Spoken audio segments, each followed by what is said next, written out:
will it go as far as a recession, specifically in the real estate market? Remember, I'm talking about real estate, okay? Will it go that far? My name is Matt Piche, aka the Fruitful Investor. I grew up in a middle-class family and all I've ever wanted was freedom. By the age of 30, I became a self-made multi-millionaire, all from real estate investing. Follow me on my journey to travel the world when I want, where I want, while continuing to build a killer real estate business. Let's get it.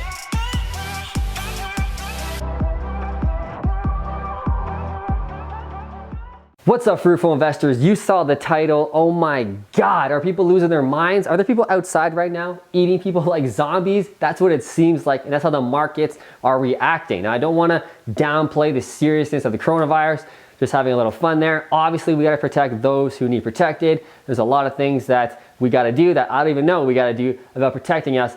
All I want to talk about today is how is this going to affect us real estate investors. This is a real estate investing channel. We got everybody on the health, taking care of how they're going to contain this, etc. I'm not going to talk anything about that. I don't know anything about that. What I do know is real estate and economics, and how is this going to affect us real estate investors. That's probably all what you care about right now if you're on my channel.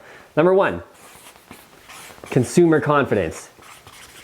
Now, if you know anything about economics, this is pretty much everything. This is what drives the economy to either do well or do bad. So we have economic fundamentals, GDP growth, job growth, population growth, rental demand. These are the key things that we look for as real estate investors before putting our money into a real estate market.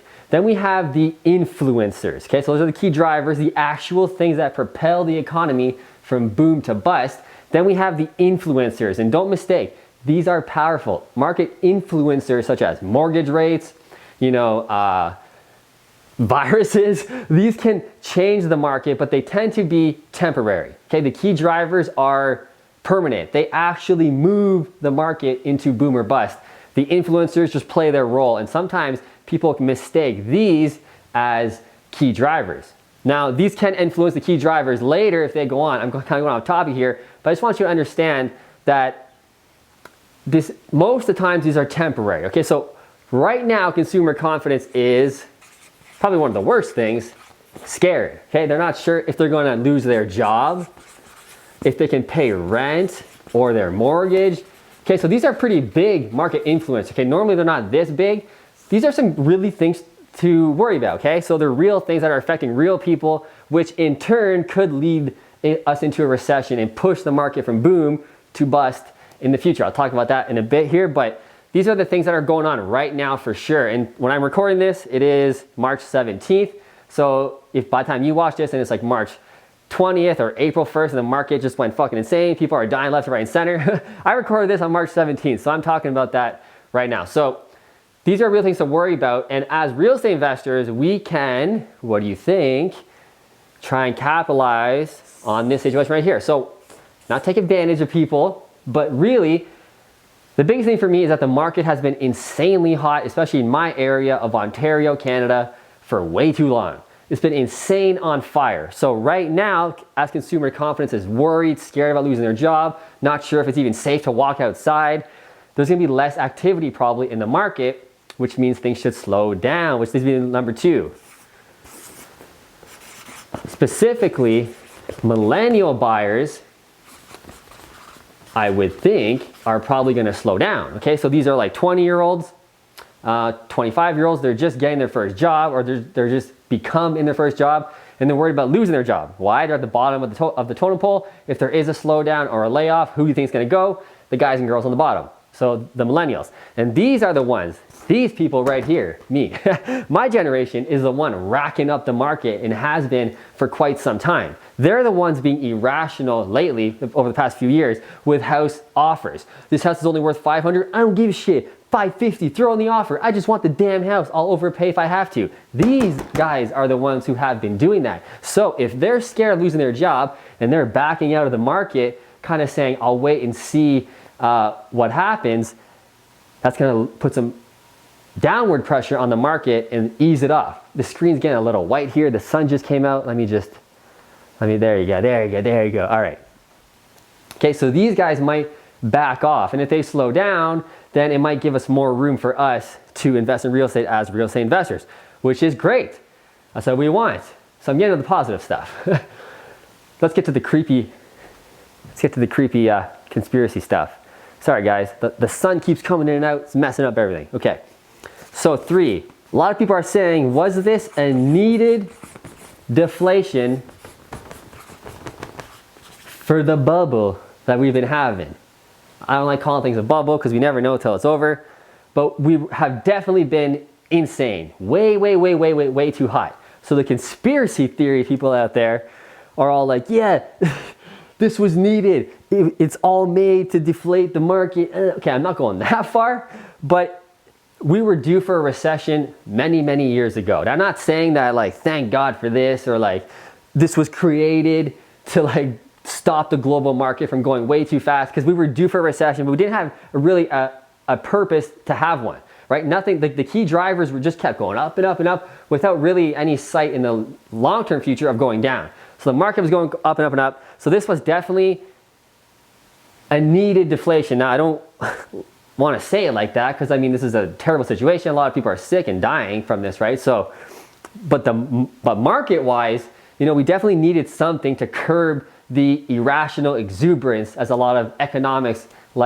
economists like to say. It's been way too irrational, way too emotional. People were not acting in their right mind when it comes to buying things, credit cards, buying houses. They were just doing whatever they wanted emotionally. So this was kind of a nice deflation to that, hopefully, and it looks like it probably will be, at least in the short term, at least for a month or two, and then maybe we'll just forget all about it, which is another thing I kind of want to get into, because that kind of always tends to happen, right? This isn't the first time we've had a virus outbreak that the whole world's been like freaked out about. It's just the first time we've kind of had it with the intense social media that we have, where we can see minute by minute updates. People can put their own voice on things. When we had the SARS kind of scenario in 2002, I think it was somewhere around there, same kind of thing, okay? And technically speaking, I'm not an expert, but it seemed like that was a way worse disease, okay? But the markets didn't tank in like 2 weeks because of this. So I don't know what's going on, man. Like, I'm not a conspiracy theorist. I mean, I've only got the truth is out there tattooed on my arm, but I'm not a conspiracy theorist, I swear to God. I just like X-Files, okay? So yeah, so the conspiracy people are just losing their mind. They think it's all this ploy. Okay, we're not gonna go that far. However, it has caused some needed deflation in my mind, a little bit, okay? Hopefully everything works out, people get better, they get treatments, but market-wise, okay, kind of good for that. Number 4, will it go as far as a recession, specifically in the real estate market? Remember, I'm talking about real estate, okay? Will it go that far? I don't think so. I don't think it's gonna go that far, especially in my area of Kitchener-Waterloo, which is a superpower in Ontario. So we have strong economic fundamentals. Again, I'm looking back to the economics of things, the real, logical, rational things. We have GDP growth, we have job growth, we have insane population demand, insane rental demand. Will the real estate market crash in lower Western Ontario? For me specifically, I don't think so. It really never did. When we had the big, the Great Recession in 2008, 2009, what do you think happened in my area and pretty much Ontario in general? Nothing. Will this do that again?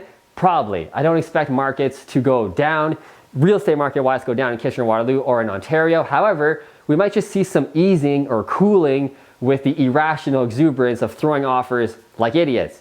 Hopefully that stops. We need that. It's been way too insane. No fundamentals have been had lately.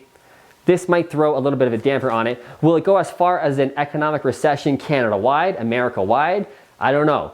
I think we were kind of already headed that way anyway, right? There's been some job losses and some job decreasing in the auto sector, which is usually the first one to fall, or the first hint when there is a recession coming 6 to 8 months down the line. The manufacturing and automotive industry usually gets the first hit. They tell us, hey, we're slowing down a lot. So 6 to 8 months from now, housing market, construction market, you guys better watch your ass. Okay, that was already happening. Then this thing happened.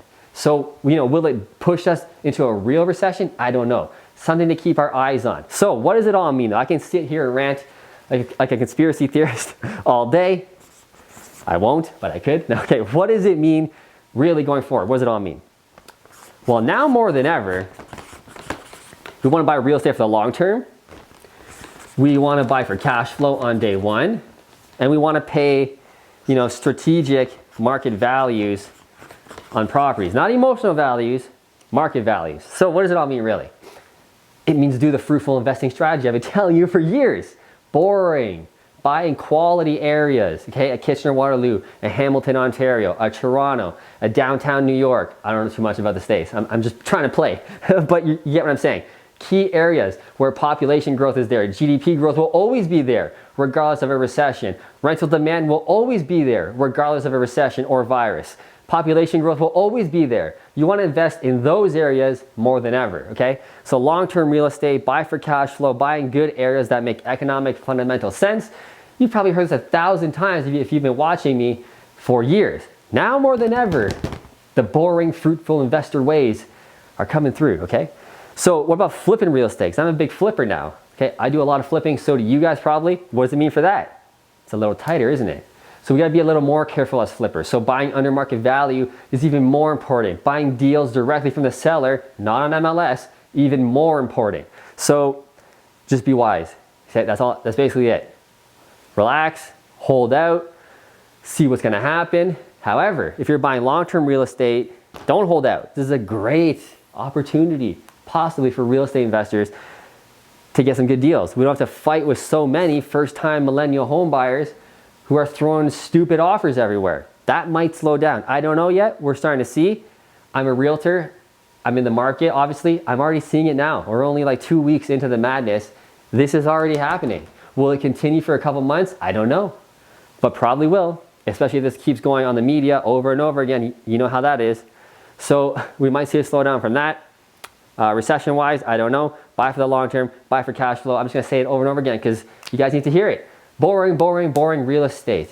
If you focus on that, you will do well and you'll probably even do better because you'll probably get better deals. If you're buying flips like me still, cool, keep doing that. Get off-market deals, buy a little lower than you would have a month ago or 2 weeks ago. We want a little buffer there just in case shit goes south. We're not gonna lose the shirt on our backs. Guys, that's the video. I tried to talk about my perspective as a real estate investor. Obviously, I'm not a medical expert. I don't even want to talk about that. I just want to talk about the real estate investing market and how it's going to affect us investors directly. If you like the video, smash that like button. If you learned anything, smash that like button. If you like this video and you want to follow me more, hit that subscribe button so we can see more of each other. I will see you in the next video.